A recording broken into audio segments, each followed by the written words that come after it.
আমরা প্ল্যান কিন্তু বুঝে গেছি মাননীয় প্রধানমন্ত্রী সব জায়গায় কিন্তু, এবং এরকম ফ্যামিলি কার্ড আরও দেবে বিএনপি, আপনারা দেখতে পাবেন যত দিন যাবে তত দেবে। এবং এটাই হলো বিএনপির রাষ্ট্র দর্শন, তারা সব জায়গায় নিজেদের লোক বসাবে, সাংবিধানিক প্রতিষ্ঠানগুলোতে নিজেদের লোক বসাবে। আমরা যখন এই সংস্কারের কথা বলেছি, গণভোটের কথা বলেছি, এখন তারা বলছেন আমাদেরকে কুইনাইন খাওয়ানো হয়েছে, কুইনাইন খাওয়ানো হয়েছে তাদেরকে। তো কুইনাইন তো ভাই খাওয়াতে হবে, যেরকম জ্বর আসছিল, এই জ্বর আসলে কুইনাইন না খাওয়ায় তো উপায় নাই। আর এই জ্বর আসার পেছনে আপনাদেরও দায় আছে। বিএনপির কিন্তু কতগুলো মানে তাদের হিস্টোরিক্যাল ডিএনএর মধ্যে কতগুলো ব্যাপার আছে। এর মধ্যে একটা হচ্ছে ক্ষমতা ছাড়ার মুহূর্তে তারা একটা গ্যাঞ্জাম লাগায়। 96 সালেও এটা করেছে, 2006 সালেও এটা করেছে, এবং উইথ নো মিস্টেক আপনারা মিলিয়ে দেখবেন, আজকের তারিখ সহ লিখে রাখতে পারেন, আগামীতেও তারা এটা করবে। এখন এগুলোর আলামতগুলো স্পষ্ট।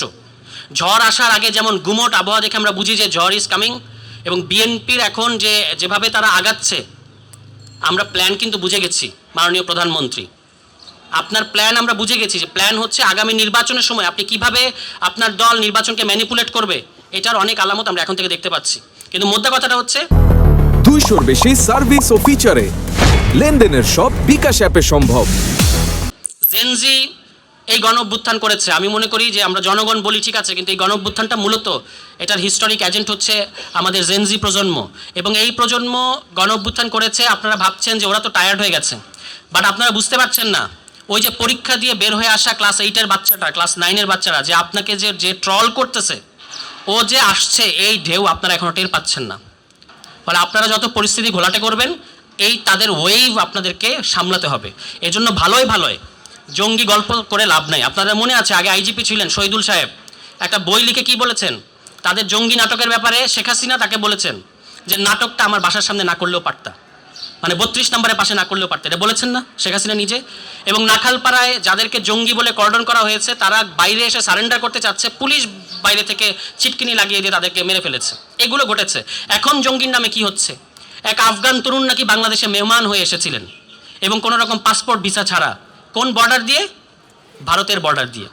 তো ভাই আপনার নাকি শুইও নাকি যায় না এই দিয়ে, এই যে সীমান্ত দিয়ে আপনাদের অনুমতি ছাড়া, তাহলে কিভাবে পাসপোর্ট ভিসা ছাড়া যে টিটিপির সাথে সংযুক্ত, অর্থাৎ তেহরিকে পাকিস্তান, তেহরিকে তালেবান অফ পাকিস্তান, এই সংগঠনের একজন সংগঠক কিভাবে বাংলাদেশে আপনাদের মানে নলেজে ছাড়া আসলো কিভাবে, এটা আমরা বিশ্বাস করি না।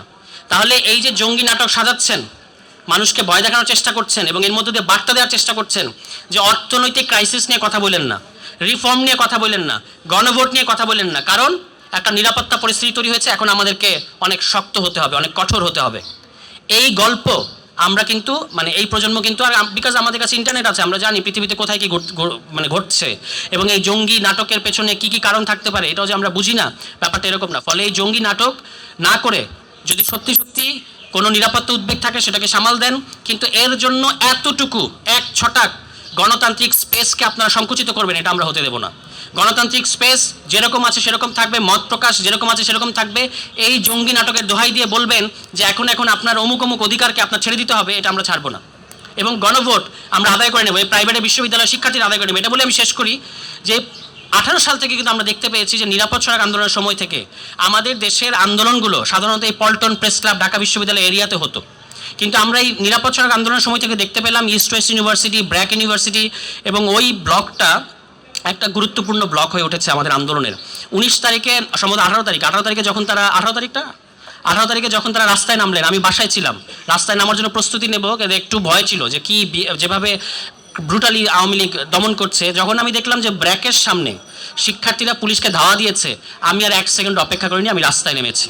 ফলে এই শিক্ষার্থীদেরকে ব্র্যাক, এখন দেখবেন যে বেশি বললে আবার সমস্যা হবে কি, এই যে এই স্ট্র্যাটেজিক গুরুত্ব নিয়ে তারা দেখবেন যে ওখান থেকে ব্র্যাক উঠে আরেক জায়গায় নিয়ে যাবে, বলবে যে এখানে ব্র্যাক, ইস্ট ওয়েস্ট, ক্যামব্রিয়ান এগুলো একসাথে থাকলে তো ওরা তো ভয়ঙ্কর ঘটনা ঘটিয়ে ফেলে, এগুলোকে একসাথে রাখা যাবে না। এই সমস্ত কুবুদ্ধির দিকে যায়েন না। শিক্ষার্থীরা আছে এবং আরও শিক্ষার্থীরা আসছে, তাদেরকে আপনাদের কমিটমেন্টগুলো ফুলফিল করা ছাড়া অন্য কিছু তারা শুনতে চাইবে না। ফলে গণভোট এই জনগণ, তরুণ শিক্ষার্থীরা এটা আদায় করে নেবে, এখান থেকে কোনো বাইপাস আপনাদের সামনে খোলা নাই। সবাই ভালো থাকবেন, আসসালামু আলাইকুম।